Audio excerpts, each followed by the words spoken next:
Hello, New Zealand. I'm Bob McCoskrie. Welcome to Straight Talk. This is episode 75, and tonight we discuss the treaty bill. Where to from here? A new report came out at the weekend that says that only 1 in 3 of us trust the media, and that's not actually even fully trust the media. What advice do the panelists have for the media to regain their trust? Schools are getting more violent. Should we be surprised? And if we get time, we'll find out if the panelists regret their career choice. And a few comments on Easter as well. It's good to be back. Thank you to the hundreds of you who supported the hashtag Bring Back Bob campaign. Well, actually, there are only 2 of you, but I'm very grateful to you both. Someone who has been an impact player off the bench, a super sub, has been Simon O'Connor. Very grateful, Simon. Although, is it true that your wife Rachel said to you at the end of last week, Simon, you look exhausted, now I know how hard Bob works? Is that true?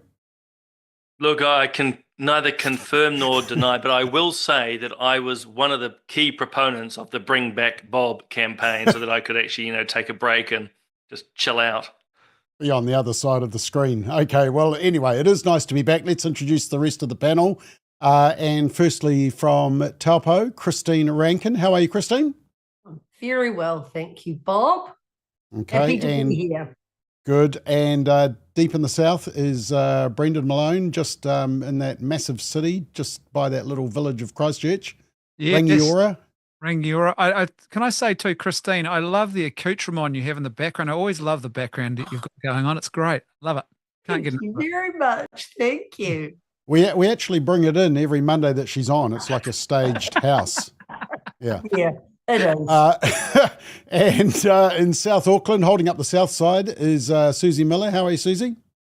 I love it. I'm good. Thank you. I wish I had some cool stuff behind me too. Cheers. We all do. Okay. Just a plain wall. Okay. Look, this is our 75th episode, which is very exciting. So I do want to just show you a couple of excerpts from our most popular episodes. Perhaps I'll start with our second most popular episode. And it was when we actually had a chat 2 years ago, leading up to the election with Winston Peters. But I do appreciate the chance to talk to you and your membership and those people who have got influence. These are seriously critical issues which have come, how shall I put it, in the present political environment. They love to try and dispose of people who talk like this conversation and say we're being nostalgic or, we're being old-fashioned. No, we're not. This is as relevant as it always will be, and hopefully more relevant going into the future, because it's about the Judeo-Christian heritage of this country, and that's why we've got a democracy. Okay, so that was our second most popular episode of Straight Talk, and he certainly knew who his audience was, and he was speaking to them. I saw you in the crowd there, Christine, which was interesting. I think you were being very nice to him, which was lovely. But our most popular one, I don't think anyone will have any surprises as to which was our most viewed episode of Straight Talk so far. It was another minor party leader, and it went swimmingly. David, welcome. We really appreciate your time because we know it's an incredibly busy time for you. I can't believe how one person can get so much wrong. I'm not sure if you guys believe in DNA. Second issue. That's misinformation there, David. Don't accuse others of it. I find it that you can lie and then laugh at destroying truth. I actually don't know what the point of continuing the interview is. Here we go again. It's another mischaracterization. Yeah, so that was one of our friendliest interviews with a politician. So you guys actually all seem really nice to talk to.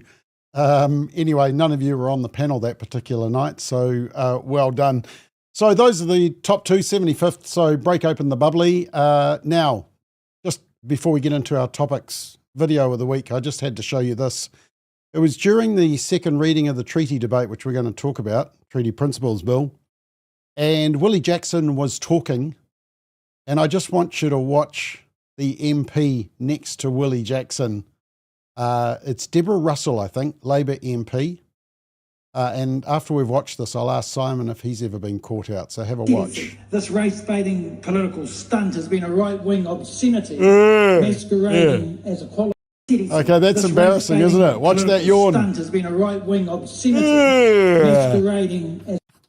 I think that's how we all felt. Simon, have you ever been caught in an embarrassing action on camera, like maybe giving someone a two-fingered wave or something? Have you ever done that? Have I ever been caught? No. Well, not that I believe. I didn't ask, have you ever done it? Look, no, I've never been a fan of the two-finger salute or whatever, nor did I ever fall asleep in Parliament. I'm very proud of that. After these very, very long days, it's very easy in the evening to doze off. But Christine's not here. I've never, never did that. Unfortunately, never got caught with any mischief that I may or may not have been involved with in Parliament. Which you may or may not deny. Okay. Exactly right. And not that we got any footage. Okay, let's get straight into it. Now, if you do want to comment, you can on our YouTube channel and also on our Facebook page, Family First Facebook page, and then those comments will come through to my little screen down here, and we may just put those across and have a little read and a chuckle about them. But let's get into our first topic. And basically, the Treaty's Principal Bill was voted down in the second reading last week. And so the question is, where to from here? So let's just very quickly relive the death of the Treaty Principles Bill. Mr. Speaker, members of this House can still change their... Where are the police helping us with this? This is the place where opinions are given, not from the gallery. The principles of the Treaty of Waitangi Bill would finally define the principles, in line with the treaty itself, giving all Kiwis equal rights. This is a grubby little bill, born of a grubby little deal. It has had a colossal... This bill hasn't been stopped. This bill has been absolutely annihilated. Toitu te tiriti. Our message is simple. The foundation of our country was the treaty that brought us together. National opposed the bill and would have preferred it not to have gone forward. ACT wanted to have the bill passed into the law. None of us got what we wanted. Mr. Speaker, they can claim no victory, no virtue, and no principle. That is just froth and spray. Coalitions require compromises. Satisfying as it would be to say a massive shame. This was an incredible opportunity for the Prime Minister, who is not even here. The National Party is going to vote down the Treaty Principles Bill today.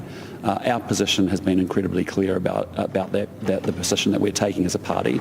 And frankly, now it's time for us all to move on. The real issue is not this bill, nor is it doing a haka. The real problem is that this institution, this House, has only ever recognised one partner, one culture, one language from one treaty. When it comes to the Treaty of Waitangi, you will and always be a liar. And I ask that members listen carefully to understand the choice they'll be denying the New Zealand people if they oppose this bill. It has had a colossal impact on the fabric of our nation, and this bill will forever be a stain on our country. The people spoke. There was one clear message. Toitu te tiriti. This race-baiting political stunt has been a right-wing obscenity masquerading as equality. And no member of this House simply gets to wipe all of that 185 years of history away to suit their own purposes. Our country is not so fragile that we can't withstand a debate about the role of the treaty. Speaker, the treaty, as people have said, is not about racial privilege or racial superiority. It is and always has been about legal rights Māori have in their contract with the Crown. The truth is that we are all equal deep down, but too many of our policies aim to treat people differently based on their ancestry. This is why we have to remove that idea that New Zealanders have different rights and are ranked by the arrival of their ancestors. The noes are 112. The motion is lost. And frankly, now it's time for us all to move on. All right, so that is the question for you panellists. Is it time for us to move on, or has David Seymour actually started a very important discussion that actually we can handle happening, even though some people didn't want it to happen? Just before I come to you, Brendan, first, just a couple of polls of interest. One News found that support was 23% for the poll, opposing 36%, 39% didn't know. This is in December last year. Courier Market Research did a poll, found that 46% supported it, 25% opposed, 29% didn't know. And in fact, most voters for each political party were in support of it. And one more, they said, well, who should have the final say on the treaty principles? And in fact, the winning margin was to have a referendum about it. So, Brendan, where to from here?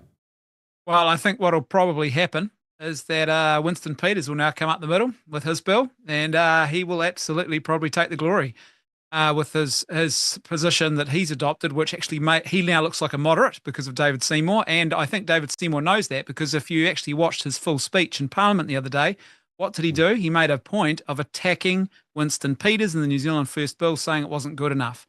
I looked at what you had there as far as the rest of the footage goes, Bob, and it was just a whole lot of hot air from all sorts of people involved. Didn't really mean a lot at the end of the day.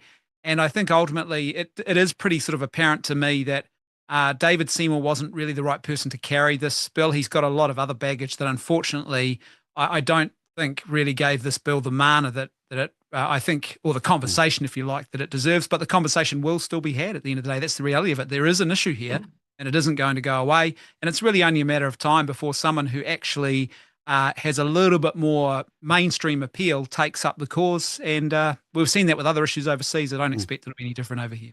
And Chris Hipkins said it would damage the cohesion of society. The church, some church leaders said we shouldn't have it because it would damage cohesion. Do you think it did, or was it more the media coverage and the hysterics? No, well, it was interesting. You saw that absolute wild frothing at the mouth, that rabid response at the very beginning. And they were really doing their best to sort of rack things up. But it very quickly fell away. And once the noise had all died down, you know, the heat was gone out of it. People did, I think, make their own fair assessments. People shifted. Some initially supported, some opposed, some changed their mind and supported it.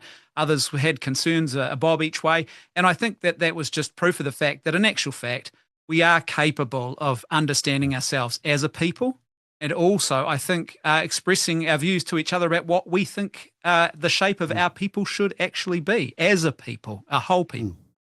Okay, Susie, do we drop this like a hot potato and forget about it, move on, or is there some more discussion to be had? It'd be nice to drop it, but and hope that we can move toward peace. I think there's been a lot of damage done, but like Brendan says, I hope that a lot of things can be forgotten and we can just move on. I think just, you know, as an example of with the video that you've just shown, the way that these actors have gone on and used it to further their own purposes, and it's been self-serving and it's been a drama, and yeah, they've played on the fears and prejudices of people and stirred up hatred and division. I don't like what it's done to my own community. Yeah, I've seen a lot of passion and lots of representations of people just like wanting to like put their flag in and just say, this is where I'm at and I'm standing here and you can't move me. And so it's not been good. I think the way forward, we really need to pump forgiveness into our nation and into our people. You know, I think about our rich history.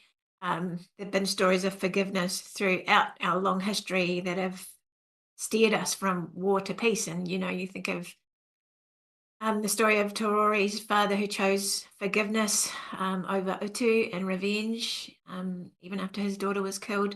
Henry Williams, he modelled the way of peace, and people that followed him and honoured him, including Huniheke, fully understood that. They understood the way of the gospel and the way of Jesus. And yeah, our nation needs to work towards forgiveness and reconciliation. Like we have before, we can do again. That's what I believe. Christine, there was actually a poll that the New Zealand Herald published where 78% agreed that a respectful discussion was important. Almost 3/4 said harmonious race relations were important, but 90% also said protection of human rights in law and constitution were important. So there's this challenge between the two, isn't there? Can we get through that? I don't know. I honestly don't know if we can or we can't we need to, and I don't know what's going to happen to us if we don't. I think that we cover up a lot with this situation, and I love the way Susie is talking, but I don't think there's a hope in hell of that happening. And if Winston can come up through the middle, then good on him. He's been the statesman of this government, and if he can pull it off, then that would be fantastic. You know, we've got a loony fringe on both sides, and they're dangerous, and there is a middle ground. But if you can't talk about it, you can never reconcile anything. And if you look at what's happened in this country, you know, across the world for time immemorial, races and nationalities have done disgusting things to each other, usually over land. They have fought major battles. We're the only country in the world that has ever tried to put it right.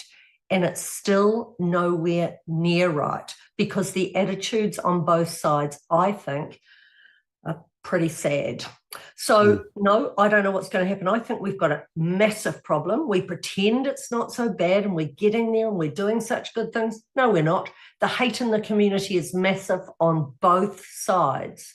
So all of us are in this together. And there are people who don't hate. I'm not saying everybody does, but there are very, very strong feelings out there on both sides. And it's being covered up all the time. There can't be reconciliation unless you can forgive and unless you can discuss and debate. And there has to be some gratefulness on both sides that we could get to that stage. We're a long way from that, Bob. We're kidding ourselves if we think this is all okay. It's not. Okay, Simon, you've sat through 12 years of bluster in Parliament. It did seem like this reached a whole new level of hysterics, though, didn't it?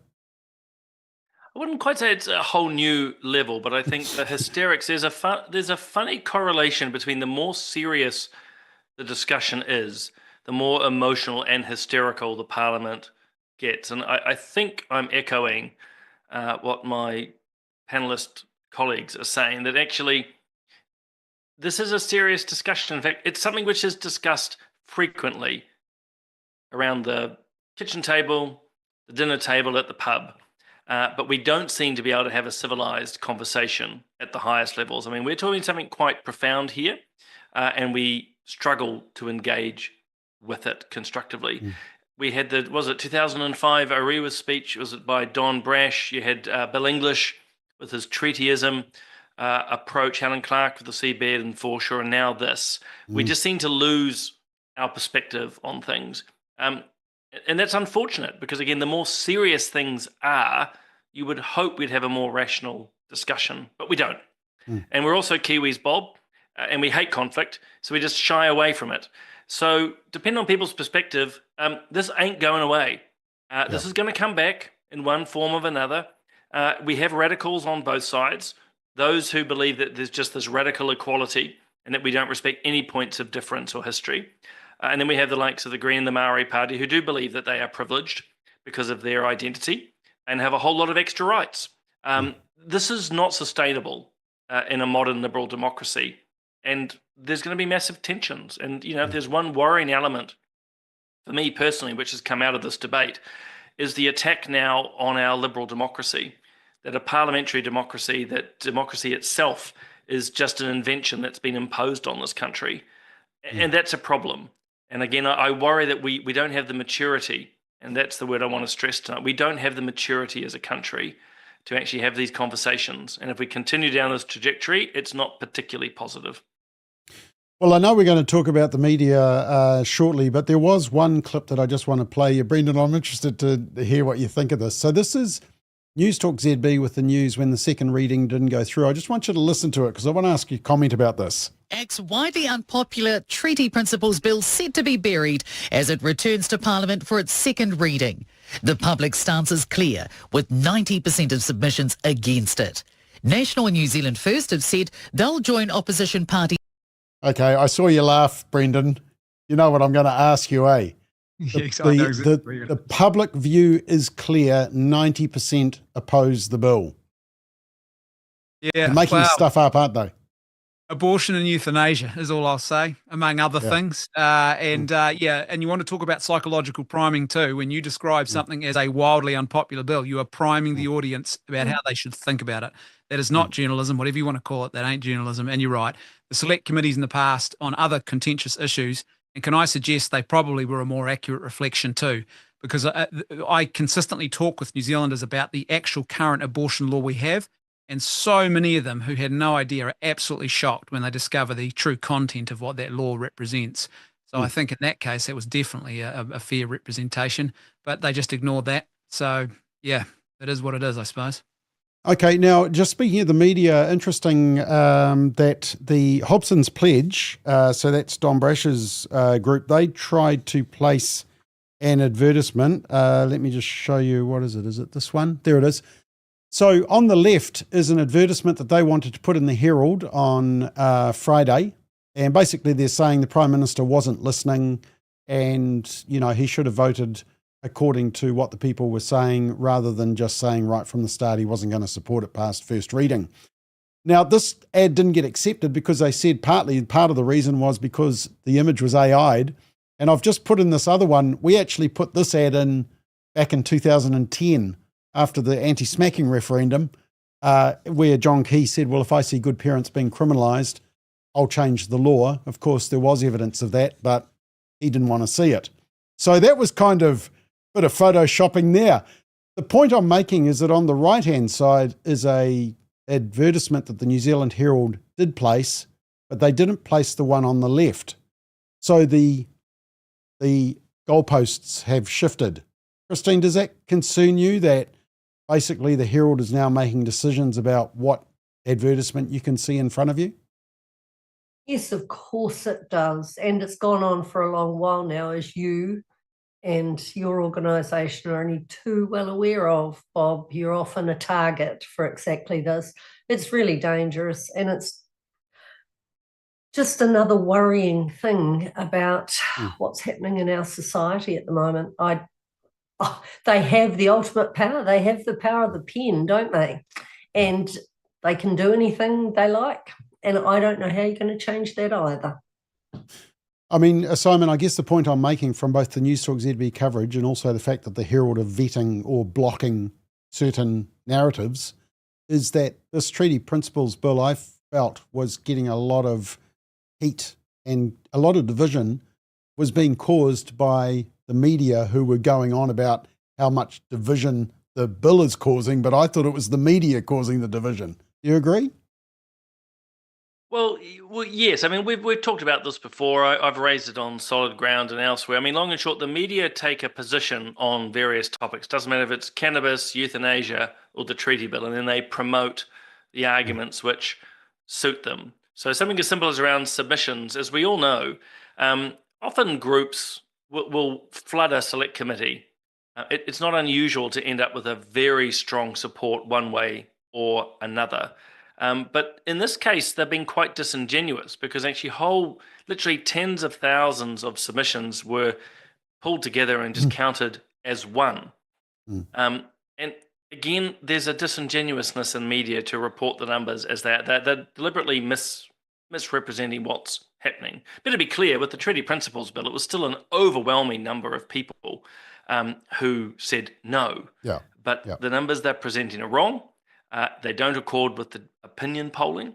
But now you're seeing in the media of what they will and will not run. So I know, Bob, Family First has had ads declined. Speak Up for Women have had ads declined. Various Israeli groups have had ads declined. You didn't share it because you probably don't have it in front of you. But I think the unions in the last election ran ads attacking Luxon on the front page of the Herald. Yeah. And the Herald gleefully ran with that. So they're very selective. And so I suppose my last point is people have to understand the mainstream media aren't just lying to you. They are censoring what you see. The news they present is only a selective choice, primarily of the progressive and radical left. Yep. Okay, I'm going to come to you, Susie, with the first question of the next topic because I know it's right up your alley. So let's just check a couple of comments. Macca says, hi, Bob and panel. First time commenter. Love your show. Welcome, Macca. Leslie says, Brendan's dead right. David Seymour was the weak point of the bill. Well, panelists, is that a fair statement? Is it true that, I mean, Brendan, you did say that. So you I mean were it. implying, I mean it too. yeah, you're saying, so you're saying that if anyone other than David Seymour had introduced it, it would have stood a better chance? Is that what you're saying? Not necessarily, but I think that it would have. I think that there would have been a different public reception to this, and there's a whole lot of issues and baggage that Seymour has, and it's a lot. Even like someone like me who thinks there is a conversation here, but I don't trust Seymour, and I know a lot of people in that same camp. So and then the way he went about things as well, I think absolutely Seymour was the weakest point there. Yeah. Okay. Mark said this was just the start of the treaty debate. Jackie says, what I find about it all is some do not want the discussion. And a few of you have noted that when Marama Davidson was speaking, she gave the Nazi salute, the Elon Musk Nazi salute. I think you might be right, actually. But anyway, let's move on and we won't get her in trouble. All right, Susie, let's come to you because I know you're on the school board for a primary school. The highest number of students expelled in 5 years. This was the big report over the weekend. The biggest reason for being taken out of school was physical assaults on other students, despite the fact that the Ministry of Education guidelines basically say you got to keep them in school. And then the second and the highest were other behaviours, which included sexual harassment, sexual misconduct and weapons and other harmful behaviour and continual disobedience. Of the 7,200 primary students stood down last year, almost half were for physical assault on other students. Let me just show you a couple of quick graphs. So this is secondary school students. That top line is physical assaults. And then the next line, the yellow line, is continual disobedience. So that's the one at the bottom. And then that purple one in the middle is sexual harassment and weapons. And this is primary. Physical assaults on other students, those towers, dark blue towers there. And then you've also got physical assaults on staff. This is primary kids. Yeah. Susie, what do you reckon? But bleak, isn't it?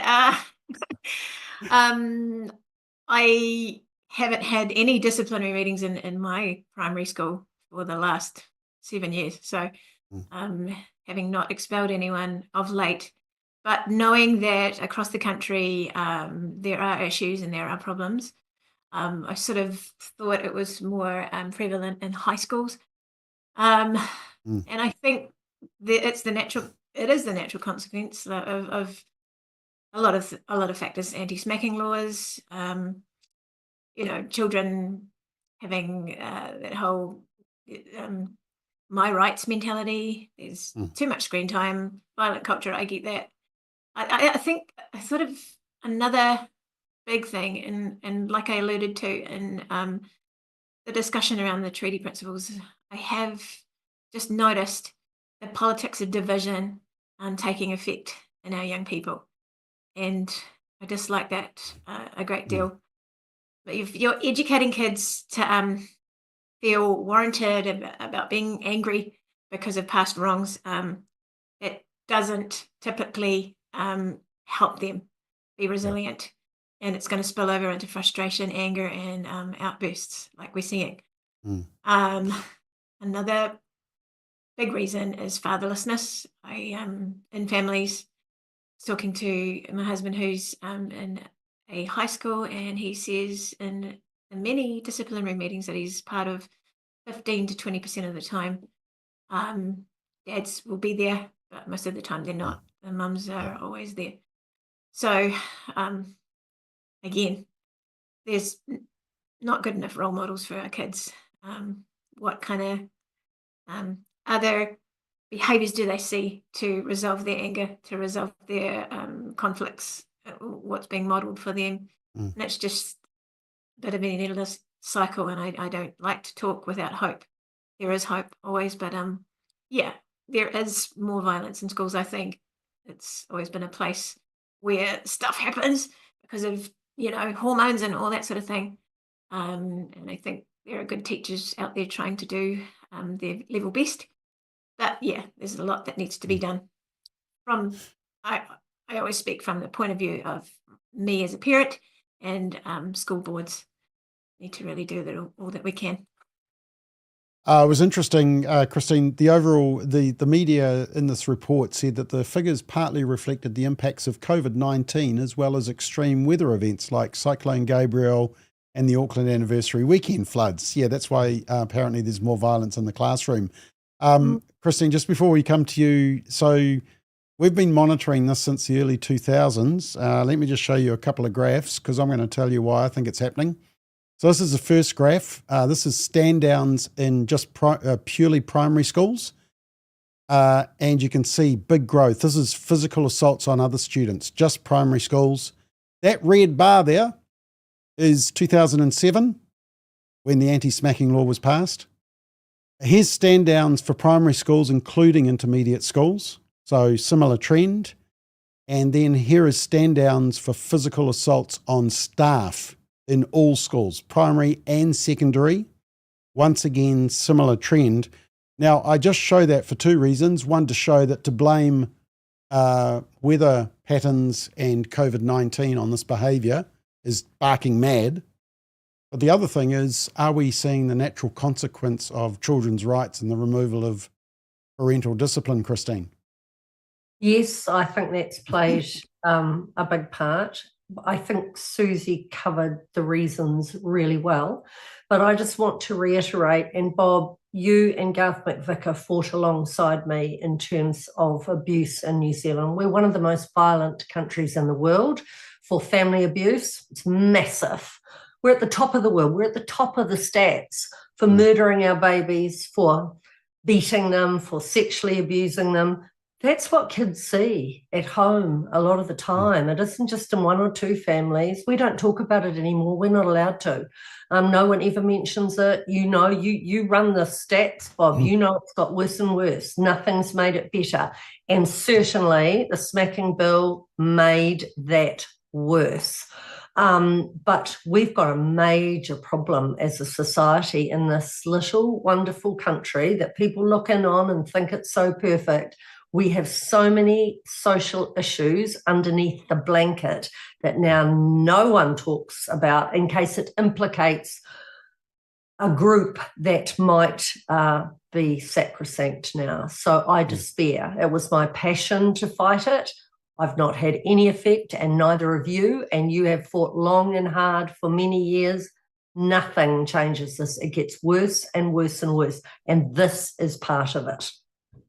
And we were actually told by our very good friend that when this bill was passed that it would start to deal with child abuse, and in fact it has just got worse, and extreme child abuse has got worse, and it's documented from 2007.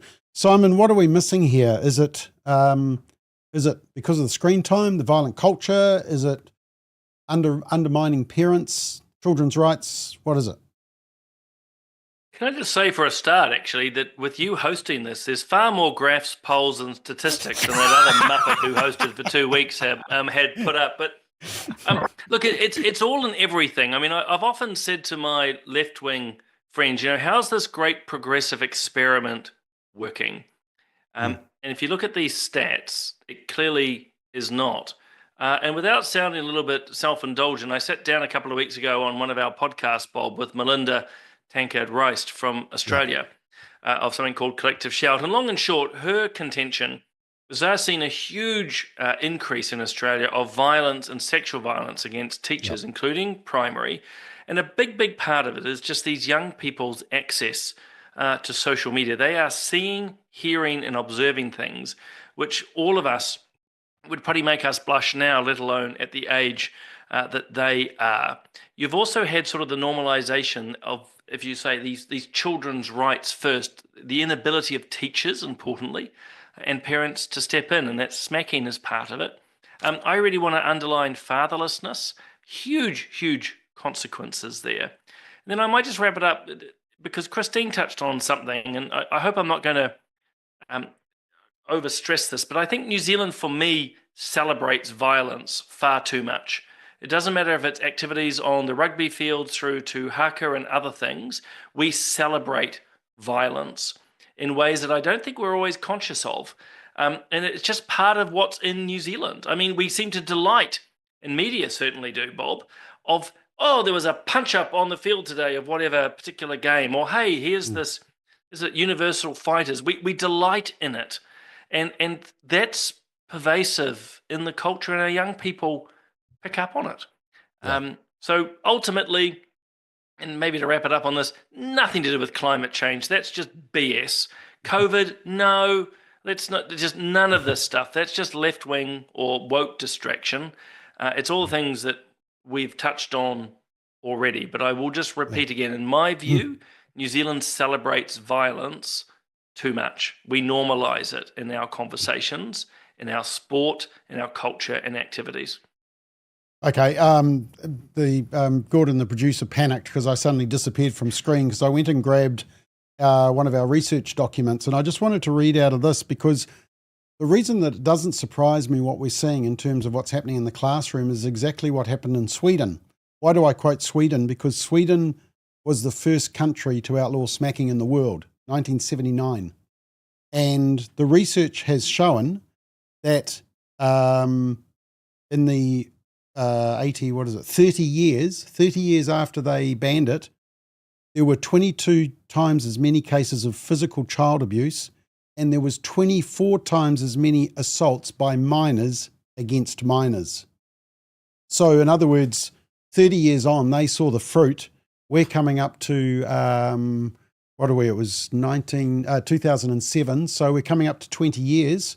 We'll review the stats for the 20th anniversary.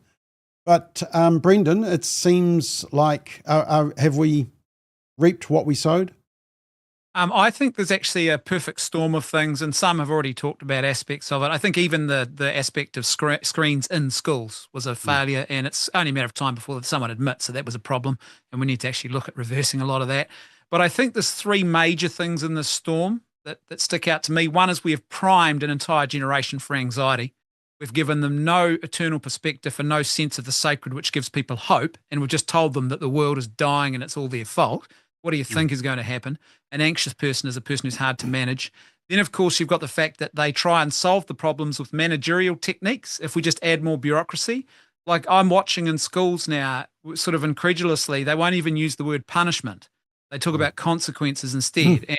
And they even in good schools, they have policies where if one child gets out of control, the whole classroom goes into lockdown. When I had a primary school teacher called Mr. Kirby, and I can tell you right now, you'd be dreaming if you thought Mr. Kirby would put the whole classroom into lockdown if I got out of line. There's no way that was happening. And lastly, I think this is a big one, and Celia Lashley warned about this, is that we are not helping boys to be men. You cannot talk to an entire generation of young men as if they are inherently born problematic, and if they just stopped being more masculine, the world would be better, and then expect to have anything but a race full of barbarians. And that's exactly what she warned about. We've got to teach men to be have a healthy, virtuous warrior sense about themselves. We're not doing that. Schooling, boys are falling massively behind because they just don't educate in the same way, and we don't seem to really grasp that fact. We're not giving them role models. We're not acknowledging the fact that masculinity has to be actually learned mimetically. I have to see it modeled. I have to have a man who's going to teach me how to be a man in my life. And if I'm not seeing that in school, and then on top of that, society is just telling me that I'm a problem. Why do we think Andrew Tate is so popular? It's not because he's an appealing character. He's not. It's because you've got a whole generation of young men who basically have been abandoned, and they will listen to anybody in that situation. And I don't think that's helping at all either. Okay, before I move on, anybody else want to comment on this one before we move on to the next topic? Because we're going to talk about the media, and I know you're all dying to talk about that. All right, let's keep going. The Trust in News in Aotearoa New Zealand report came out over the weekend. It's been done 6 years in a row, so we can get a bit of a trend, and to be honest, it's not good reading for the media. Basically, we found out that the trust level continues to drop, was 53%. It's dropped 21 percentage points down to 32. The media were trumpeting the fact that at least it stopped dropping. I'm not quite sure that they can trumpet that particular aspect. But what was concerning is that Trust in Our News, that's us in the dark blue down the bottom there. We have the lowest compared to the US And it always cracks me up when I hear the media attacking the US media, because we're at the same level. The average is the green there. Where do we watch our news? Stuff, TVNZ, New Zealand Herald are the top ones, and then Facebook and YouTube. YouTube has had a massive increase, apparently. Some people watch Instagram, and believe it or not, some people actually watch TikTok to get their news, but I think that's just to find out what the Greens are up to.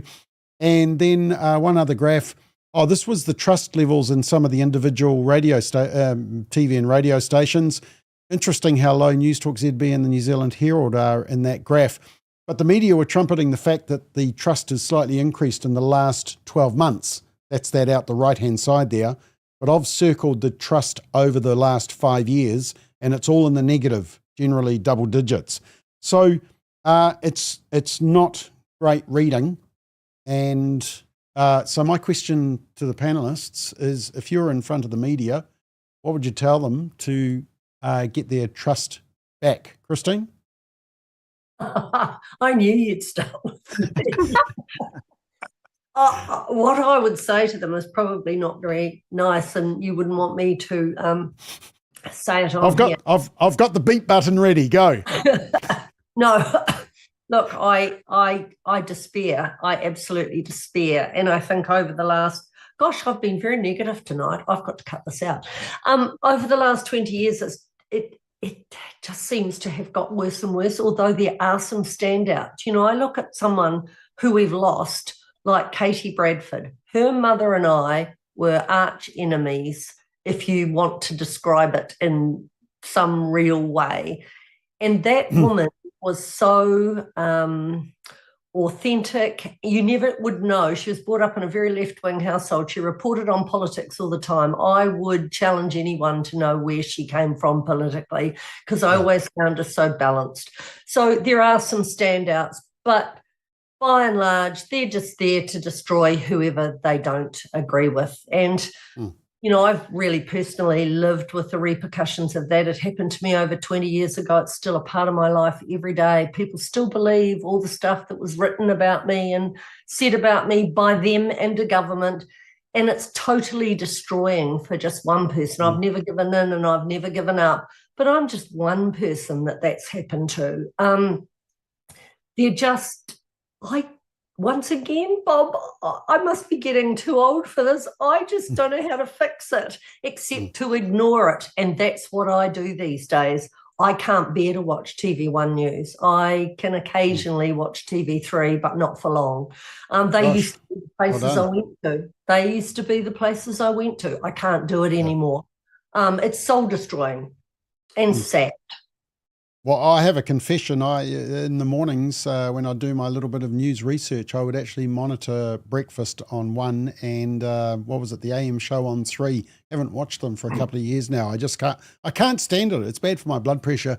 But yeah, Simon, one of the interesting points that came out was that, and the report made this point, was that it tended to be people on the right or the Conservatives that were most suspicious of the media.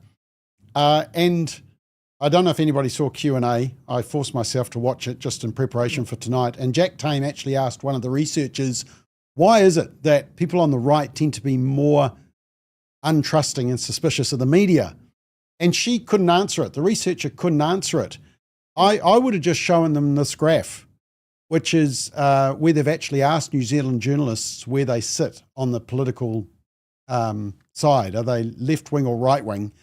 And when you've got a very strong left-wing media, then it's not surprising that it's going to be the right side of politics that feel that they're not getting the fair deal. So, I mean, that wouldn't be any surprise to you, though, would it, Simon? I mean, because you'd get on swimmingly with the media, wouldn't you? Can I just firstly say, I think echoing a bit of what Christine said, there are individual journalists and reporters who I have a lot of time for and massive respect for them.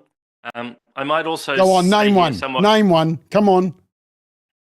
Oh, actually, I had a lot of time for Claire Trevett, actually. Oh, and, there we go. This well is done. indicative of the problem. Claire has left the political gallery for her own motivations. But, you know, there's someone who had real skills who's left. And this is the problem we're finding The good ones are leaving, and they're being replaced by very young, inexperienced people, often who are quite well indoctrinated. Let's not sugarcoat this. New Zealand's media is basically corrupt. And they're corrupt because they censor views they don't like. And New Zealanders are not stupid, and that's why they continue to lose trust. It's why these companies are collapsing. It's why they have to keep releasing journalists. It's why there's a takeover bid of the NZME. And really, the whole thing has to burn down for a new phoenix to rise. And whether that's alternative media, like Family First is attempting, or whether it's more local news or AI generated like the Centrist, I don't know. But long and short, Bob, mainstream media, whether it's print, television or radio, is over. They haven't quite realized it yet, or they're not willing to accept it. But I just come back to something I said earlier. People have to understand that the news they are given is being censored.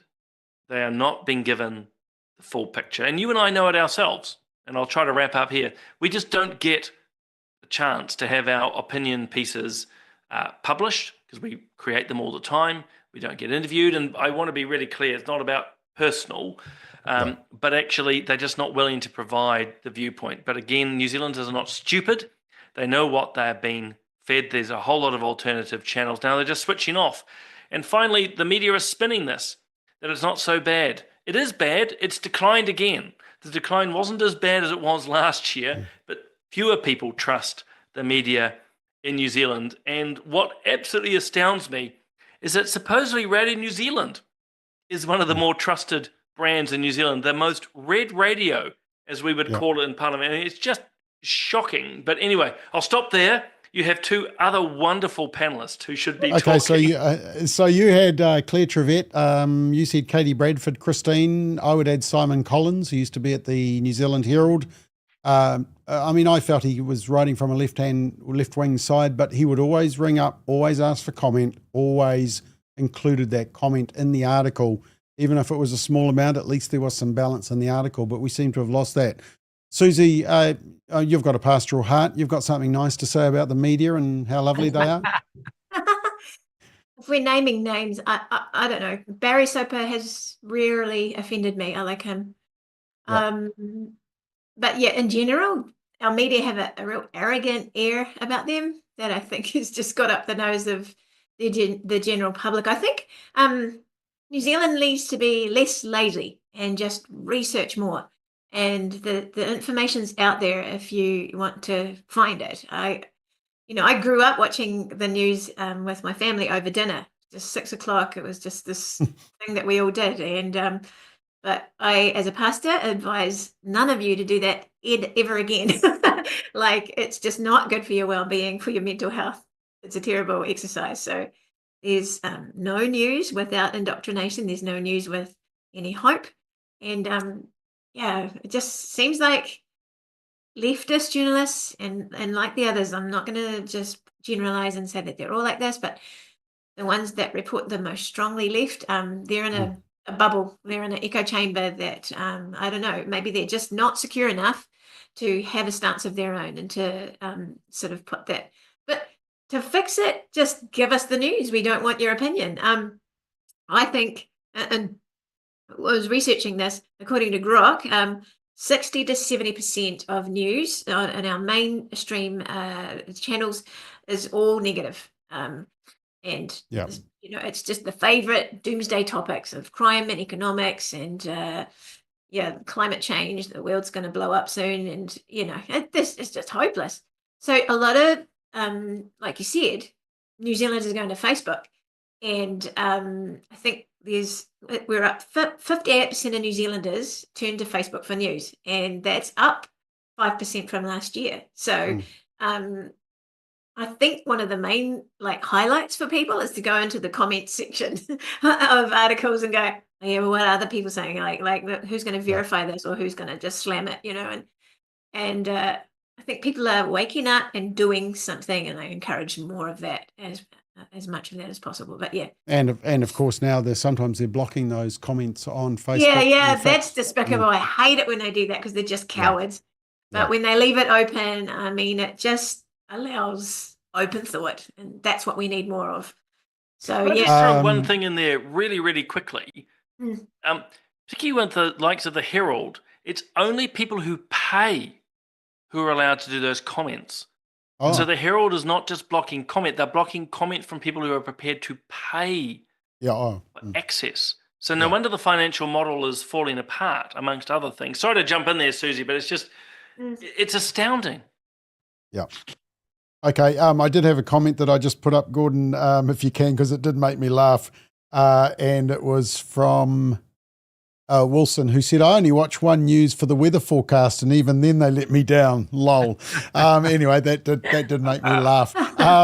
Brendan, give us some hope here. If you had the media in front of you, what would you say? How do they win the trust back? Can I just reply to that comment? There's an old adage, never trust a weather girl because she always smiles when she's warning you. You never trust that. But anyway, can I add a journalist a name into the hat? And that is Jack Tame, actually. I remember young Jack Tame came and interviewed me when he was working for Canterbury Television on the issue of abortion. He is the same man then, at a total unknown, as what he is now. And I have to say, on the weekend, I watched him grill Judith Collins and ask her and probe her whether DEI hiring had led to the sinking of that ship. He actually pushed hard on that. He really did. And so, yeah, he's someone I actually have a lot of time for. If I was advising the media, I would say to them, you've got a problem. And the first problem is you are like a bunch of alcoholics who are not willing to admit you've got a problem. And you need to admit that you've got a problem. You're all wandering around blaming everybody else. And I think an aspect of this is you've got a technology problem. You are being driven by the algorithm, not the truth, and not what is actually in the best interests of our people and our society as a whole. I would absolutely confirm it's a waste of time watching the news. I don't think we actually need it for much anymore. I think also you've got another problem, and that is too many of your journalists effectively are now minor celebrities, and they really should be anonymous. And if they were, things would probably be a lot better. Get them off social media. And then I think the third thing is Ardern broke the media in a big way. And the media allowed themselves to be co-opted as it's almost propaganda-esque, Pravda-esque arm of the state for almost a full 2 years. And they thought they could come out the other side of that clean. Oh, they are dreaming. And so there's a massive issue there that this elephant in the room they still haven't acknowledged. And I like others, I actually think that what will happen is we are seeing effectively a type of collapse in this one area that is a reflection of a wider societal collapse. It's not just one issue. And I think ultimately what will happen is the media, I think, will just entrench itself probably where it is now. And you're right, Bob, if they're sitting there saying, oh, it's great, we've settled on the fact that only 1/3 of the population trust us, isn't that good news? Yeah, holy moly, if that's where you're willing to settle, there is no future for you. It's just that simple, because I guarantee you, I mean, and Simon alluded to this, it's Radio New Zealand coming out on top. I'd imagine probably the 6 p.m. news slot. But you know who's watching those and listening to those programs? It is an older demographic who are on the twilight years of their life. And when they go, there's not going to be anyone replacing them. So that'll be the end of the game, I would suggest. Okay, now people normally agree with you, but Minty says Jack Tame, no way. Woke Six says if Jack Tame wasn't biased, then he is now. Catherine says Jack Lame. Jamie says, how about Jack Tame's probing questions of Eru Kapakingi the week before, or lack thereof? Flying Kiwi says Jack Tame has destroyed Q&A. Bring back Paul Holmes or Susan Wood. I only put those up there not because I necessarily agree with them, but it's just that it's good for you to get some constructive feedback, Brendan. Look, I didn't say he was Jesus, and I'm not sure if you want Paul Holmes' corpse interviewing anybody, quite frankly, whoever suggested that. But I tell you what, Jack Tame has just become a father. So you may be onto something, because I think when some of these journalists get married and then they start having children, their whole perspective on life can change quite dramatically. And Heather Duplessis-Allen is another one that I would put in that category, where suddenly they realise that, hey, what's targeting our kids they should be concerned about. Right, okay, we've got two quick topics to finish off with tonight, but just a very quick advertisement. Just want to remind everybody about the conference that we're having at the end of August.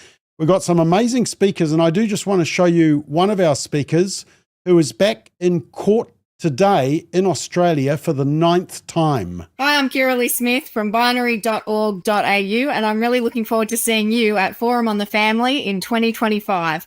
I'll give you an update on all my legal cases. I've been in court 8 times for identifying males in female sports. We've written a book documenting the accounts of 9 families, one from New Zealand, who have been totally and utterly destroyed by gender ideology. And I'll give you an update on upcoming campaigns. Okay, so that is coming up 28th and 29th. We've also got Dr. Miriam Grossman, and we're going to announce a very special couple that are going to be featured at the forum as well. So watch out for that announcement. And the other thing is is that Megan and Harry? I hope not. it's Simon and Rachel O'Connor. Do you know them? That's not gonna help. So it is like Megan and Harry then. Okay, yeah, cool. Okay, right. Bit of fun, team, just to finish off with 2 quick topics. Firstly, I saw the study. It said that more than half of New Zealanders surveyed regret their choice of career. Simon, I'm starting with you. Do you regret your choice of career? In the last year, maybe. No, only kidding. No, not at all. I've never been a man who has regrets about anything. And actually, all the life choices to date have made me the person I am. So no, I've loved everything I've done. Okay, Brendan? No, because I don't really think in terms like that anymore. I now think of the sense that I have a sacred sense of purpose, and that my work is actually about a vocation, about a calling, and serving my family. And if my family are happy and they're contented and they're safe, then I'm happy, even if I'm cleaning toilets. That's how I view it now. Susie? I have a bathroom that I'm kidding. It won't be great. I love my career. I did not anticipate that where I'd be, but I did anticipate becoming a mum. And it's my favorite role in life. I just absolutely love being a mum and now a grandma. But yeah, as a pastor, it's really, really cool to see people grow and people just become found and have life. It's awesome. Yeah. Yeah, I think that's a very good point, actually, that often you don't anticipate where you're going to be, but at the same time, you go with it because you know that God is in it. Christine, the interesting question, this one, because for you, your choice of career opened you up to a huge amount of persecution and grief. So where do you stand on this one? Oh, look, I didn't choose my career. It chose me. And I think it was Brendan who said that, he believes there's a spiritual purpose in this. I do too. And I think you put where you're meant to be, irrespective of whether you suffer from it but it's been a joy to me despite the terrible things that have happened. I've never given in, I've never given up, and I've loved it. What a privilege it's been to do what I've got to do. And, I've been over 20 years in local government and got nothing from it at all. I've been a year at hospice and it's the joy of my life. It's a gift. For the last part of my career, it's an absolute gift, but I didn't choose. I thought I'd be working at Woolworths on the lolly counter for the rest of I've never been there, but, that's really the way I thought it was going to be. And it didn't turn out to be like that at all. It's been huge and very rewarding despite the persecution, Bob. Okay, and look, if anybody's watching and doesn't know what we're talking about, just Google Christine Rankin earrings. Yeah. Short skirts. Okay. Planes. Yeah, I never hired those planes. Can I just say that? That's right. For a long time. I've got to get that in there, Bob. I need to stop telling people that then, Christine. Yeah. Okay. I'm sure. We can't let you off the hook, Bob. We're all very conscious. This is your 20th year since you formed up Family First, and you were a Rema host. Yep. Do you have any regrets? No regrets. Although I totally agree with Susie. It's probably not the plan that I had. I thought I would still be in radio. That was always my love. But God yanked me out of that and had something else in mind and took together the skill set. So one of my favourite verses in the Bible: God has a plan for your life. It's for good, not for evil, to give you a future and a hope. So fit in His plan, not your own plan. So yeah. But do I have regrets over some of my staffing appointments? Understandable, but it's black and white. You can't get out. You're stuffed. And choices of panelists. Anyway, let's finish with a nice one. It's Easter weekend coming up. Susie, what's your favourite Easter tradition, and have you had a most memorable Easter at any stage? Ooh, that's a good question. In less than 60 seconds, please. Easter egg hunts were the norm, but we recently changed because we have a huge family. We recently changed to challenges, and the kids love that. We put them in groups, and then we do a bunch of challenges. We have now a tradition of roast lamb on Friday. Ooh. And I'd like to say that we do it like the Passover, but we don't. We put heaps of spices and seasoning all over it. It's just and gravy. So anyway, but partly it's in commemoration of the Passover. Yep. But I absolutely love Easter and all that it means. Although I just feel like every Sunday is Easter to me. So I'm excited that the rest of the country kind of acknowledges in some part Christ and what he did for us. Just an important question, Susie. What time does the lamb come out of the oven on Good Friday? Just so I could note down. You smell it from your house. No. Okay. Brendan, favourite Easter tradition, most memorable Easter? Well, I love now the fact that as a father, my kids are with me in this celebration, and it's a really big deal in our house. We attend church on Holy Thursday night, celebrate the Last Supper. We go on the Passion of our Lord on Good Friday at 3 p.m. And then we go to what the church, literally, I'm not making this up, they call it the Mother of all Vigils, the most important celebration of the year. Saturday night, we light the Easter fire to celebrate the resurrection, and then we feast. And we don't stop feasting for 50 days. So we had 40 days of Lent, and then we go 50 days of feasting. And it's just such a big deal. And to go on that journey with our kids is a really special thing now. Okay. And could you just give me the address for that feasting, please? Just come to Rangiora and ask for Malone. Okay. Know where to go. I will just smell out the lamb. Okay. Christine, any special traditions for Easter? No, I want to ruin what you've asked. I don't want to talk about Easter because I tried to say something at the end of the last topic. Bob, I just want to acknowledge, and I know you get cross with me when I do this, but what you've done for New Zealand, I just want to acknowledge that when you talk about your career. If anyone else had done what you'd done, you know you would have something before or after your name that acknowledged what you've done and the kind of people that you bring to talk to New Zealand. I just want to acknowledge you. I think you're absolutely amazing. You've done more for New Zealand than all the politicians I can think of put together, and you will never be acknowledged for it, Bob, not properly. So I'm sorry, I don't want to talk about my Easter story. I just wanted to acknowledge you. Okay. Sorry, where do I send that check to? What was your address again? That your bank? Yeah. Thank you, Christine. Simon? Send him a cooked lamb, Christine, and you'll be fine. Yeah, it's obviously all he wants, isn't it? Simon always gives me special titles. KCNG sounds really good. It's what it should be. Simon's given me other titles, but they're not ones that I can repeat on air. Simon? I'm conscious you've only got a few seconds, but firstly to echo what Christine has said, and I'm sure many in the comments. One of the great little traditions we have is Rachel has a set of little plastic eggs which the kids open up, and inside them there are little elements of the Passion story. So little crosses or little crown of thorns or the whip, and we actually just share the story of Easter. And the last egg, Bob, is empty, the empty tomb, and the kids love it. Not only to tell the story, but then at the end we have an Easter hunt.